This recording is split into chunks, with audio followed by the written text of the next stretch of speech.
Be careful with that blade. Looks like it is still energized. Woohoo, easy now. That looks unstable. Don't drop it, okay? Okay.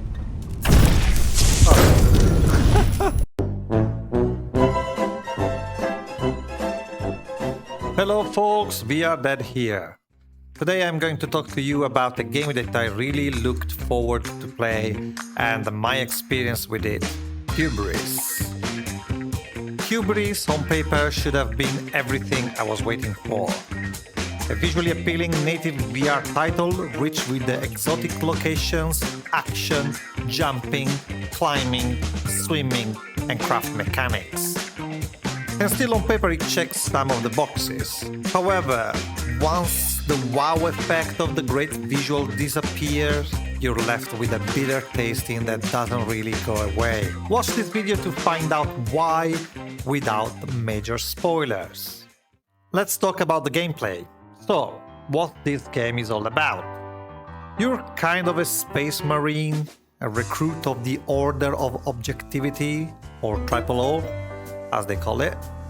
And as it always happens on your first day, you're lucky enough to crash land on a hostile world which is in the process of being terraformed. You can see large terraforming towers in the distance above this rocking and apparently desolate world. And the only wildlife you encounter are squids and bugs that look like some disgusting ticks. And most of them aren't even friendly.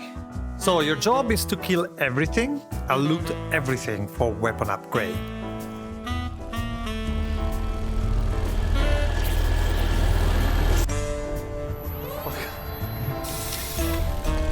It might be a regular plumbus. Then your job is also to look around to experience probably one of the best looking native pcvr games currently available on the market. Deliver peace to the local fauna isn't that difficult or exciting, and with one single torpedo shot these things splatter into goo. And the same is almost always true for the faceless humanoids, which for some reason are getting into the terraforming towers and fuel refineries. I played on medium difficulty, and one or two shots can kill most of them, except these guys you meet in the final quarter of the game, which may take a bit more shots from either the pistol or submachine gun.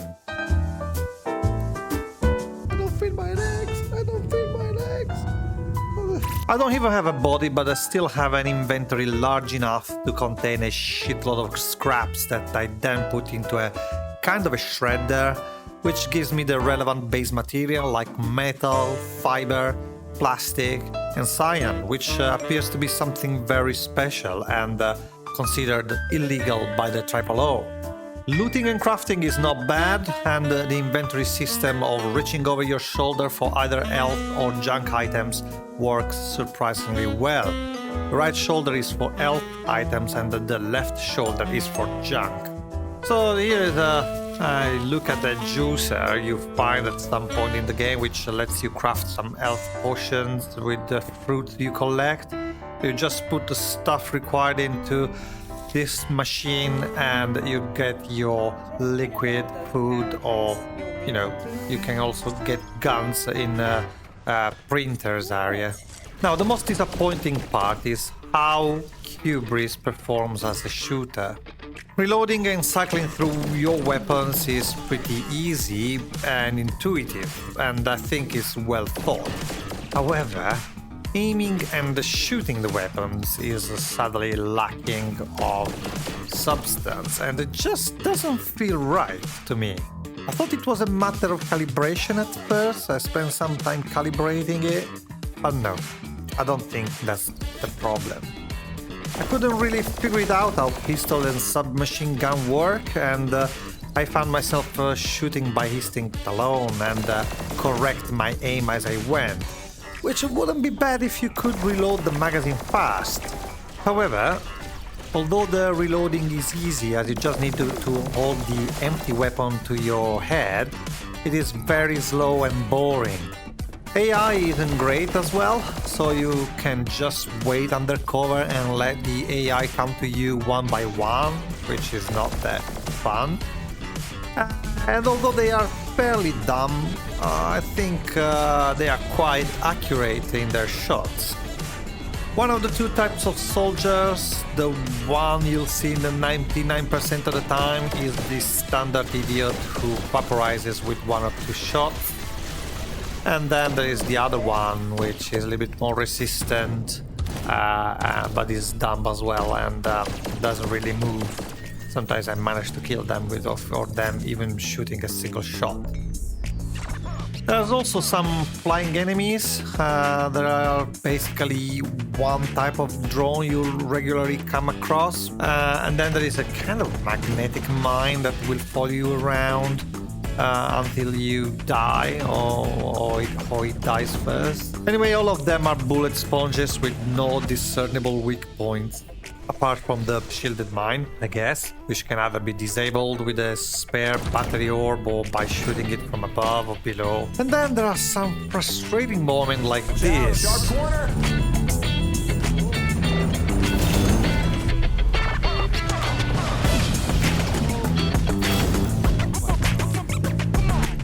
Yeah, really annoying. Immersion-wise, on one hand, you have a very good-looking game aesthetically, which is absolutely great. However, they seem to have focused on this aspect too much rather than the actual gameplay. So there was no puzzle to solve, and I would have liked to discover things by myself, but instead there's a drone that tells you everything you need to know and where to go all the time, which I think was very, very annoying. The game itself is very linear and literally everything is propinated to you by this drone. The story is okay. I mean, nothing groundbreaking as usual. I mean, standard sci-fi. I would have liked just to explore a little bit more the environment and find more secrets, I don't know, Easter eggs or things like that are completely missing in this game. Comfort-wise, Hubris includes a number of locomotion situations beyond your standard first-person shooter. It is quite comfortable for the majority of time, but maybe some user can experience a little bit of motion sickness. In any case, it's probably better if you play this game standing up rather than seated, unless you have a proper chair. What to say in conclusion about this game? It has great visuals, and no one can say otherwise.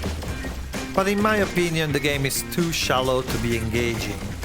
So I would say it would be an amazing experience for who is new to VR, but the more experienced player might have higher expectations. And that's all I had to say, so as always, thank you very much for watching, and see you next time.